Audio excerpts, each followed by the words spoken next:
मसाजोगचे सरपंच संतोष देशमुख हत्ये प्रकरणातील पहिली सुनावणी आज केज न्यायालयातील सुनावणीकडे राज्याचं लक्ष।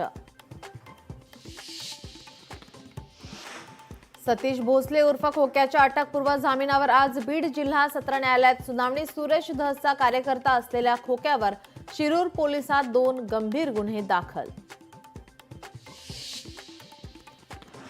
प्रशांत कोरटकरला तपासासाठी कोल्हापुरात आणावं, सरकारी वकिलांचा युक्तिवाद। तर सुरक्षेच्या कारणास्तव व्हीसीद्वारे उपस्थित राहण्याची परवानगी द्या, कोरटकरच्या वकिलांची कोर्टाला विनंती।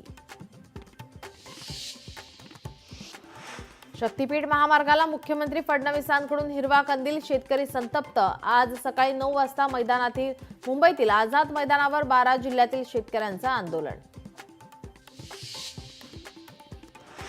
ज्या अधिकाऱ्यांना मस्ती आली त्यांची मस्ती उतरवतो, शासकीय गोदामातून धानाची परस्पर विक्री करणाऱ्या अधिकाऱ्यांना अजितदादांचा भर सभागृहात सज्जड दम।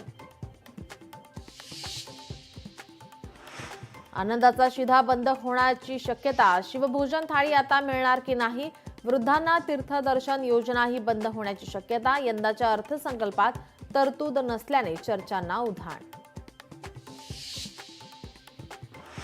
जन्म मृत्यू नोंदणी अधिनियमात मोठा बदल, पुराव्यांअभावी अर्ज केल्यास थेट फौजदारी कारवाई। महसूल मंत्री चंद्रशेखर बावनकुळे यांची मोठी घोषणा।